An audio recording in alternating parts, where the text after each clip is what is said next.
So, the folks at BorisFX have just recently released SynthEyes 2026, and this is the latest update of their long-standing standalone 3D tracking and MatchMoving application. And this release focuses on enhanced tracking reliability, faster iteration, pipeline interoperability, and its first phase of modernized user experience. And for those who have no idea, SynthEyes is a professional 3D camera and object tracking tool used extensively in visual effects, and this is being featured across film, television, VR project, and motion capture pipelines. SynthEyes as a tool is excellent for solving camera movements from plates and exporting usable 3D data to major 3D and compositing application. And 2026 comes with a lot of cool features. And for those who like to find out more about this, you can simply go over to the link in the description that will bring you right here, where you can explore some of the cool features that SynthEyes have, from production grade tracking and solving, all the way to scene exporting, lens calibration, geometry hierarchy tracking, stabilization, which is also really good, object separation, which I think a lot of people deal with when they're tracking, and even rotoscoping. There's also the view shift system, which is also available,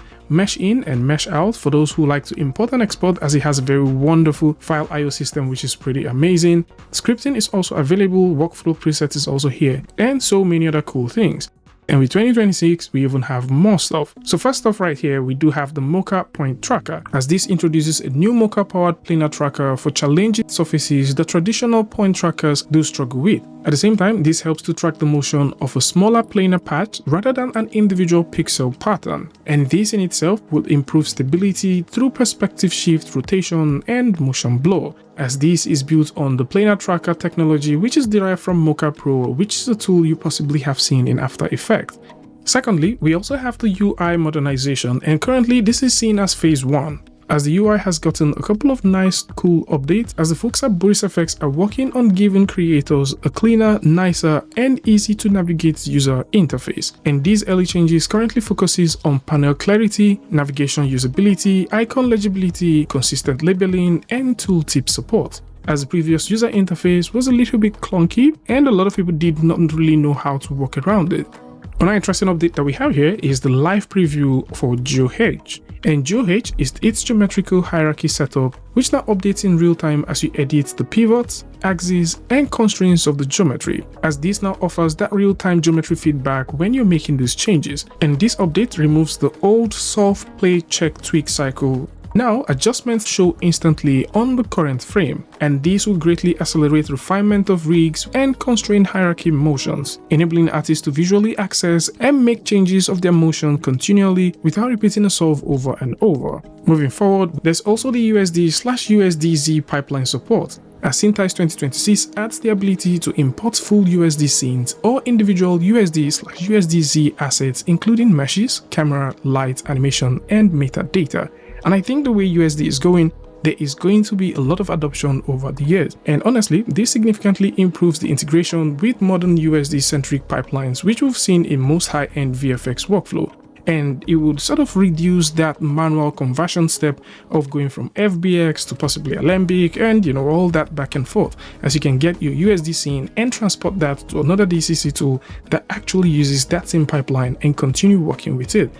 For those who are thinking about exploring SynthEyes 2026, you can now simply go ahead and see all of these, from all the cool and new features that are now available to make your tracks more solid and get you real-time feedback, especially if you're into real-time solving and real-time interactivity with geometries, or possibly you like to explore it now that it has a brand new user interface, or maybe now that it has USD and USDZ import expanded pipeline integration. All of these and more are now available with SynthEyes 2026. Interestingly, the folks at BorisFX, they do own a couple of nice cool tools. Of course, most of these tools they did buy, and some of them they developed by themselves. And this includes Mocha Pro, which you might possibly have seen. There's a 2026.0.1 version, which was recently released as well. It comes with a ton of features. At the same time, Particle Illusion, which is a pretty interesting tool that I've also covered on the channel before, has a 2026.0.1 release as well. This comes with some set of new animation stuff as well, which I think it is pretty nice. There's also another nice one with a 2026 update, and Sequoia is a high-end digital audio workstation and production platform for those who like to do professional mastering, audio post-processing, broadcast, and immersive sound workflow.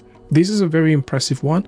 They have nice updates with 2026, and of course if you like to explore all of the products, you can come through and see them right here. It's quite interesting to see that the folks at Boris have also put together the Boris suite, and this is more like a launcher. I feel like this is becoming industry standard, and of course if you like to explore any of these ones, they do have a free trial, so you can go through, explore Sapphire if you want. If you like to explore the SynthEyes, which we just talked about, which is a nice 3D tracking and MatchMoving tool, you can simply go ahead and explore that. Mocha Pro, and I think this gives 14 days trial. That is pretty interesting. Silhouette is for rotoscoping, and this also offers 14-day trial as well. Optics is also a very nice one for those who are into photo editing. This is offering a 14 days trial as well, so you can actually come through, explore this, see if it works for you before you get to make a purchase. And for SynthEyes itself, this is currently available for Mac, Windows, and also Linux. And if you'd like to purchase this, the folks at BorisFX are offering a subscription and also a perpetual license depending on what you're getting. By default, if you're getting the BorisFX suite, you're getting these as a subscription. And if you're thinking about getting any of these individually, so for example, SynthEyes, which is the core tool we're talking about, it offers subscription and perpetual licensing. So for subscription, you're paying about £20.83, and yearly you'll be getting these at £250. Of course, if you like to get this just monthly without the whole yearly button turned on, it's a bit more expensive. For those who like to get a perpetual version, you'll be getting these for £505. And this is pretty interesting. For dollars, I think that should be about $655.